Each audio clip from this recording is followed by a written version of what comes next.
Manawans. C'était le nom donné à ce lac il y a plus de 120 ans. Manawans, ça veut dire la cueillette des œufs de canard en cris. Et c'est exactement ce que la première colonie métisse faisait ici au printemps, une tradition qui s'est dissipée. Après avoir réuni un certain nombre de familles métisses, les Pères Oblats bâtirent une magnifique église et une école-pensionnat à 3 étages. Les Métis, naturellement nomades, quittèrent éventuellement la réserve pour s'établir ailleurs, vivre de leur pleine liberté. OK, la vérité, c'est qu'ils ont été chassés de leur terre, mais on l'a souvent raconté autrement, un peu comme suit. Avec beaucoup de tact et d'habileté, le révérend père Adéodat-Terrien travailla dès lors à l'établissement d'une colonie catholique et canadienne. Le lac Manawans a été renommé d'après cet homme, et en 1936, Saint-Paul-des-Métis est devenu Saint-Paul tout court. De loin, cette communauté a longtemps ressemblé à une sorte de rêve canadien, au microcosme du multiculturalisme. Mais depuis des années, les racines francophones et ukrainiennes de cette ville s'entortillent dans celles du racisme.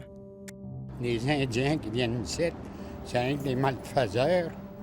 You can sense tension. Aujourd'hui, les Autochtones sont établis dans des communautés voisines. Le racisme est peut-être devenu plus silencieux au fil du temps, mais les tensions restent vives. We still feel it every day. Jim White veut que ça change. Et une fois par mois, depuis quelques années, le résident CRI s'assoit avec un groupe de citoyens de Saint-Paul. Ensemble, ils décortiquent la réconciliation. Un mot que Jim White tente de rendre moins vain. Reconciliation is just a catchword that somebody dreamed up. Grâce à ces discussions mensuelles, certaines plaies commencent au moins à se refermer.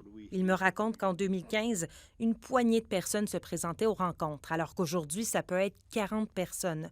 Un brin d'espoir pour Jim White. On doit continuer d'accueillir les citoyens dans notre groupe et de les éduquer pour changer toutes les vieilles attitudes. C'est une personne à la fois. À la droite de Jim White, c'est Megan Tucker. La résidente d'ascendance métisse fait aussi partie du dialogue communautaire. Elle a coécrit un recueil sur le vécu des premières familles de Saint-Paul qu'elle a distribué à travers les écoles. We're perpetuating oppression for people, actual people. On s'est dit, pourquoi pas publier la vérité sur notre communauté? Sinon, on va continuer d'alimenter la fausse idée que les Autochtones étaient incapables. On a une dette sociale envers nos voisins autochtones. On peut-tu se rencontrer à table puis trouver façon de ramancher quelque chose? Chaque mois, depuis des années, Brian Brousseau et Pierre Lamoureux sont au rendez-vous du groupe de réconciliation en tant qu'alliés. Mais cette participation est mal vue par certains francophones du coin qui sont plutôt sur la défensive. Il faut vraiment trouver des liens communs et d'arrêter de dire « moi et mes parents et mes grands-parents, on n'avait rien à voir avec les pensionnats ». Quand tes voisins sont en deuil et ont été affectés par le traumatisme des pensionnats, impossible pour nous de quand même rester indifférents devant ça. À son avis, pour se lancer dans un échange franc, la fragilité blanche doit être mise de côté. Avouer qu'on ne connaît pas grand-chose, finalement, et puis qu'on a tout à apprendre.